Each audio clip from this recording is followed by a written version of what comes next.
We're driving a 2020 Ford Mustang. Coming up, we're going to try launch control as a family. But first, information explosion.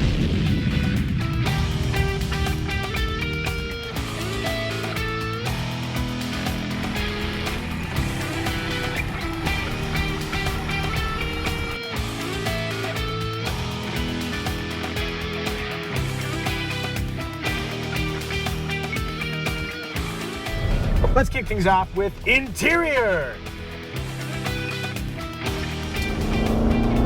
I know you don't spend a lot of time hauling around in Mustangs, but what are your first thoughts on the interior of the 2020 Mustang? I have two thoughts. Yes. The first is, wow, this looks great. And then I touched over here. Oh, what did you notice over there? This is the cheapest feeling piece of plastic I've ever felt. Yeah, that little seam there is unseemly. In the Mustang's defense, what I'll say is that previous Mustangs were much worse. What you want to do is focus on the softer bits, like this upper door part here. Material quality just depends on what your expectations are, and based on my previous experience with Mustangs, I'm pretty impressed. You did note the trim, and one thing I like about it, it kind of looks like fish scales. It does look like fish scales. I don't know if that was the intention, but hey. Now, we just got out of a Chevrolet Camaro, and inside that Camaro, our primary observation was, wow, this looks weird. A lot of it's not particularly functional, and also it's a very tight cabin. One, if you haven't seen that video, go check it out. Two, by contrast, how do you feel about the Mustang versus the Camaro? I like that there are grids of buttons instead of vast rows. I like the toggles. I know you must enjoy the toggles. As a family, we love toggles. I don't think the Mustang is objectively spacious, but because of the greenhouse, it feels much more open. It does. One thing I will note is that the seats, I know this is the Recaro racing seat, and it's their job to hug you, but I am one slice. Yeah, it's my job too. Hands off, Recaro. I am one slice of pizza away from not fitting in this seat. These are $1,600 in optional Recaros, and you can have side bolstering that keeps you in place in a sporty environment without coming this far forward. You have like basically 3 inches of extra stuff that's not really holding you in place. Okay. Yeah, my torso ends back here. Then the other thing that happens with this, from a driver's perspective, is that my elbows wind up hitting it, which constricts my ability to steer. But it sure does look cool. It looks awesome. Armrest test. If I'm driving an 8 and 4, my elbows do touch this region right here, but the armrest is really far back. So my arm doesn't really rest on it. That would be a problem. I'm going to give that just a straight up fail on the right side. Then the outboard, fairly squishy, okay placement. I'm going to go mid elbow on that. Contrasting again with the Camaro, cargo space is really quite good in the Mustang. So you've got 13.5 cubic feet to work with, which is a reasonable number. But have you noticed some of the other things that make it easier to use the cargo space? Absolutely. It has a very wide aperture, and that's the only thing I noticed. Well, that's a good thing to notice. The other thing you can notice too is that the folding rear seats, the seat backs, are split, unlike in the Camaro. So we could have our daughter in one seat and fold down the other for a long item. As with every Micah Drives video, let's talk about family friendliness. So it's an uphill battle because it's a coupe, but compared to the Camaro, I would say that the Mustang is far friendlier, if only for front seat seatbelt placement. Climbing in the back of the Camaro was so difficult with the way the seatbelt was placed, but this one actually allows you to step through an opening. Yeah. The latch points, on the other hand, are somehow less accessible. We've somehow made them even harder to access. They are in the leather, just like they are in the other ones, but it felt as if it was virgin leather that no one had ever penetrated before. My God, are we talking about the seats still? In addition to that great information, there's also an upper tether that's easily accessed. As we know, you can make near anything into a family car if you're really motivated, and you can certainly do that here. But family friendly? No, not family friendly. No. Have you subscribed to our channel? If you haven't, please do. At 50,000 subs, I'm going to tell you a terrible dark secret about my hair. Style! All right, baby. I know you're not a pony car gal, but how do you feel about the aesthetic of the Ford Mustang? I think it is similarly aggressive and sporty to the Camaro, but it is somehow more approachable. I don't know why. It might just be the fun color. I think there might be just a little bit more nostalgia in the design, and by being kind of theoretically old by its aesthetic, it feels like, oh, I can get along with this. I think you're right. It's a little less punchy in the I don't have one of those. It wasn't really doing that before. I'm also going to add that I love a goofball color, and the grabber lime paint, they're going to have to change that name just because of the modern political climate, but I love the hue. I think it's super cool. Love the color, hate the name. Yeah. Do you want to see what I'm driving or flying between YouTube videos? Follow me on Instagram. Future Evie has put my handle down here, and follow regular Evie if you want to see what her family is up to. In motion! Let's start with the powertrain, sweetie. I'm going to floor it. You tell me what kind of engine you think is under the hood. Oh, God. Yeah! I think it's a 2.3 liter You turbocharged engine. You looked at the notes, and it's also labeled right in front of you. It's literally right in front of me. So glad that wasn't your $500 question. It does not say turbocharged, but I just assumed that based on the low number because I know a tiny bit. Very good, very good. You are learning. Yeah, that is correct. It's 2.3 liter turbocharged 4-cylinder, and by power, if you look at just the power numbers, it's quite stout. Solid torque off the line, and I don't really have enough space to do it, but I'll floor it anyway. It doesn't feel quite as, like rush all the way to the top of the RPMs as perhaps I like in some of my favorite turbocharged 4-cylinder engines, but nonetheless, there's plenty of acceleration here. And then the sound,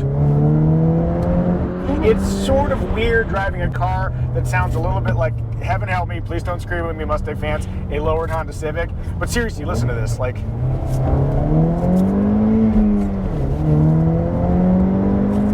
You're right, it doesn't really sound like what you'd expect a Mustang to sound like, but hey, change happens, man. We gotta contemporize. I feel good about it. It's a different kind of emotion, and I'm okay with it. I'm gonna make my way around this corner here and talk about the steering. Yeah! Ooh. This particular Mustang is especially astute where cornering because it has the EcoBoost performance handling package, which means it's got like summer tires that are very, very grippy. Those Corsa 4s are kind of fantastic, and it's got upgraded suspension.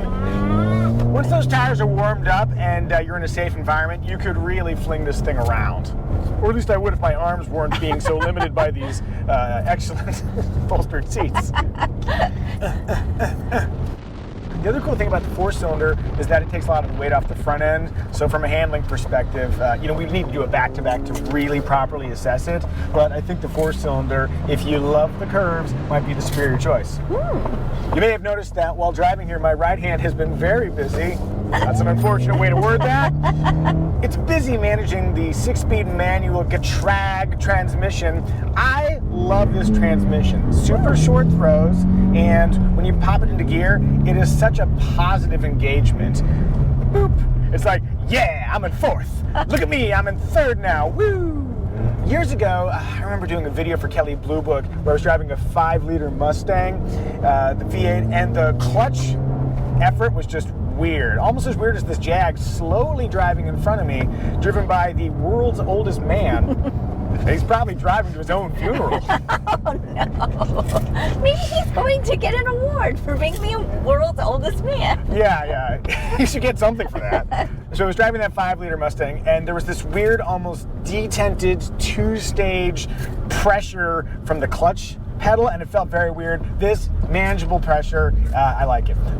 Though as noted in the Camaro video, nobody buys manual transmissions anymore. Even so, I'm going to enjoy this transmission while I have it. Yeah, enjoy it while you can, baby. Yeah. Should we name the manual gearbox just so we can really have an emotional attachment with it? This particular one? Or? Yeah. I love you, Shifty. Not Seth Shifty Benzer from the band Crazy Town. Come, my lady, come, my lady. Who used to be our neighbor. Used to be our neighbor. This is another Shifty. This one hasn't been on Celebrity Rehab. Let's talk about ride quality. So, as I mentioned, this is the EcoBoost handling package, which includes MagneRide dampers. Using the power of particles suspended in liquid, it changes its damping rate dynamically. I see swim lessons. And she sees swim lessons. Though it is a sporty Mustang, ride quality is okay. I mean, it's firm. You're driving a sports car. There is some expectation that you're going to feel the road. If you don't have that expectation, go buy a Buick. What is that? That sounds like overrun crackle. Tell me what that is. That is the emotional sound of a Ford Mustang worming its way into your heart, baby. I like it. Contrasting yet again with the Camaro, visibility out of the Mustang, much, much better. In fact, I think you would almost be willing to drive it. Here we go. Oh boy. There we go.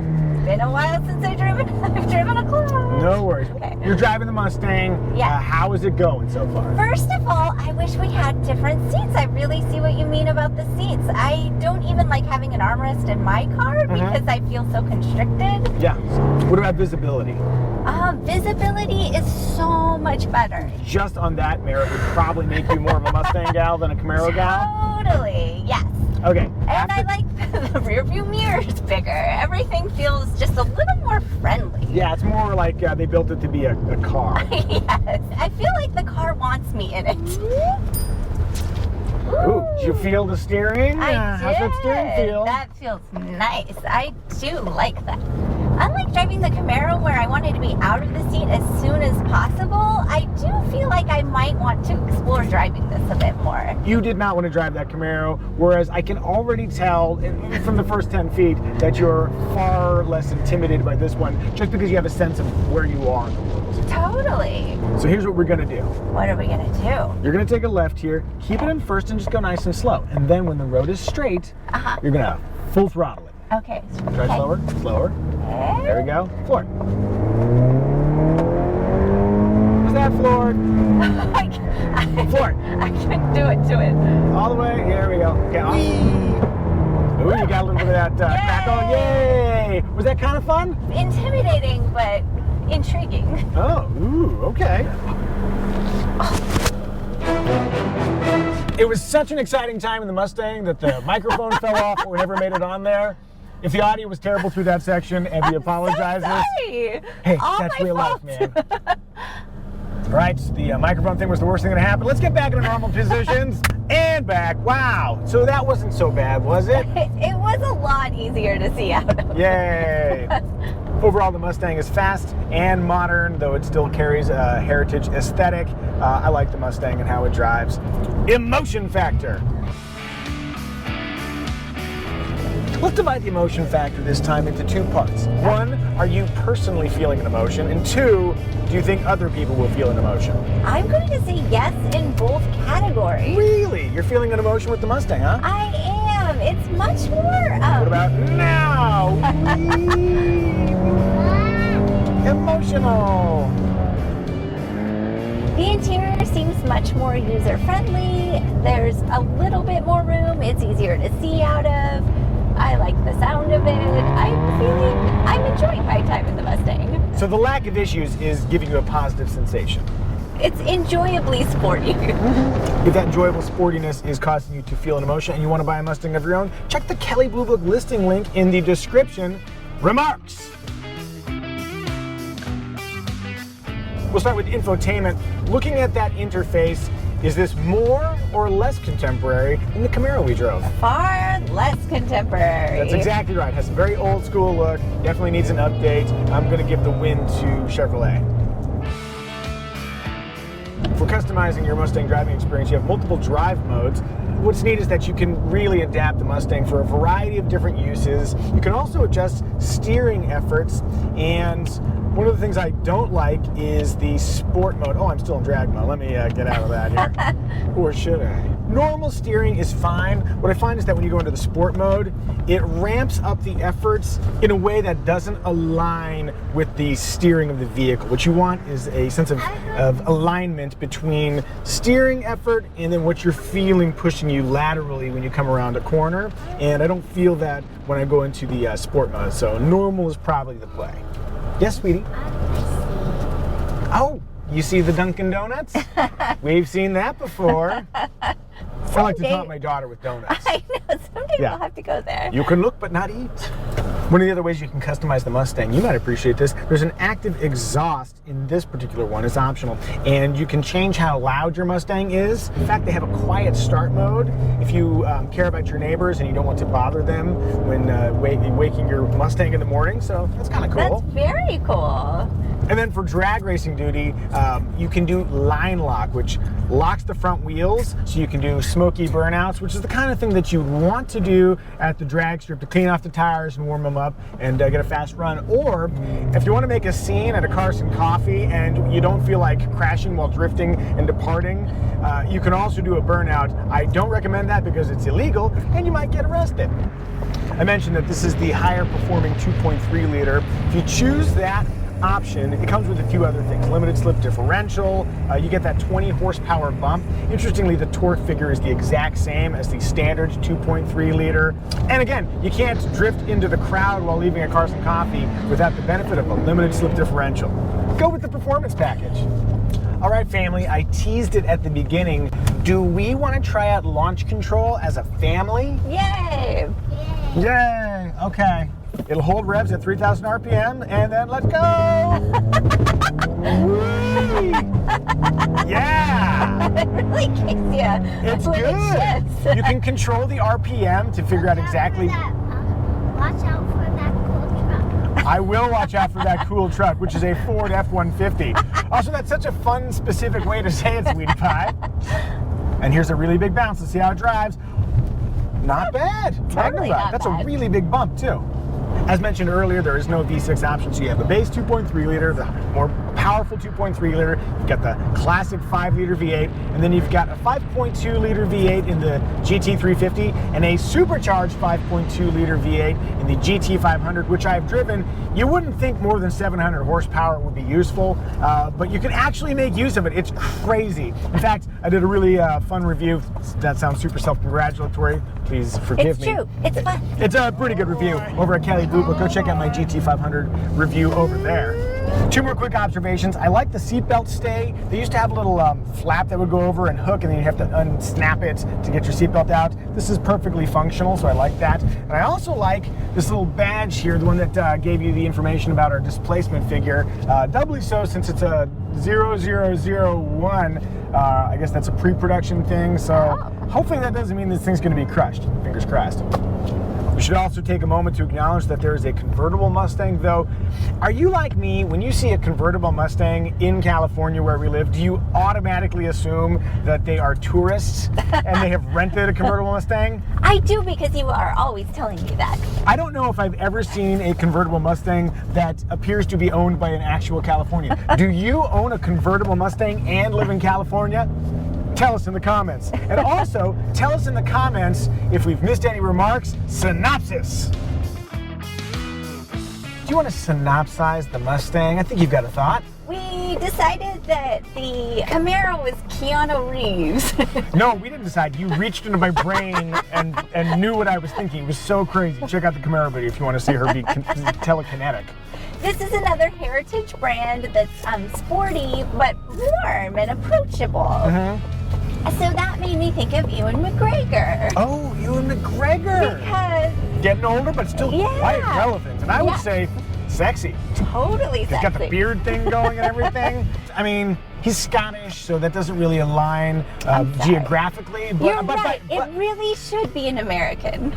No, okay, you're right. It'll be Ewan McGregor, but only in his role in Fargo. He did a pretty good American accent for a Scottish guy. Yeah, this is good. Okay, the longer I sit with it, the Ewan McGregor thing feels a little problematic, but we are too lazy to do it over again. Do you have a better synopsis? Tell us in the comments. You might. Tell us in the comments. If you haven't subscribed, please do. At 100,000 subs, I'm going to review a windowless white van. And please follow us on Instagram. We'd love to see you over there. You can send me a direct message. Keep it respectful. You can say hi to Evie and see what we're doing as a family. Sweetie, did you enjoy your drive in the Mustang? I really did. I did too. 5? Come get your high five.